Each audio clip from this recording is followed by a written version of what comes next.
Зад затворени врати судскиот совет го разгледуваше барањето од повеќе кандидати за председатели на Врховен и Кривичен за повторно оценување, поради незадоволство од оценките на вонредното оценување кој беше спроведено во декември. На самиот почеток на расправата председателот на Советот Зоран Караџовски соопшти дека екс-председателката на Врховниот суд Лидија Неделкова доставила писмено барање во кое навела дека сака да присуствува на седницата, истата бара да биде јавна. Караџовски рече дека нема ниту законска, ниту деловничка можност расправата да биде отворена за јавност, оти како што рече, според законот за судски совет, оценувањето се врши зад затворени врати, но и поради заштита на интегритетот на судиите. Да присуствува и да присуствува јавноста при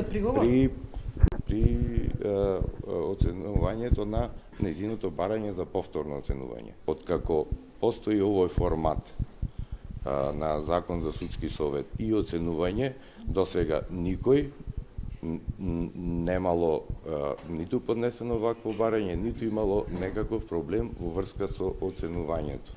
Ниту биле побарани вакви преседани.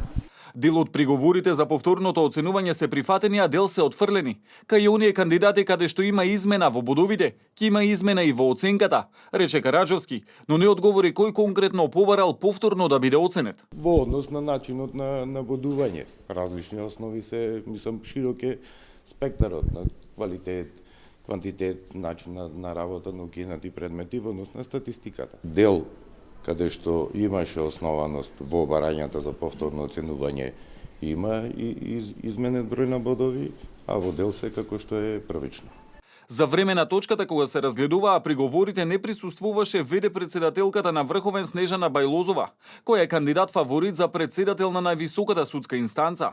Та одби да ги коментира приговорите, оти како што рече не би било фер да дава изјави додека целосно не заврши изборот. Да се почитува законската процедура, така да навистина не би било веројатно од моја страна да коментирам нешто за кое што се уште нема званичен. После тоа нема. Според информациите во јавност, представки се поднесени против Владимир Панчевски и Иван Џолев, кои се против кандидати за Кривичен, но и против Лидија Неделкова и Јово Вангеловски, кои се во трката за председател на Врховен. Советот нема да го земе ова предвид при оценувањето, а конечниот избор се очекува да се случи до крајот на месецот.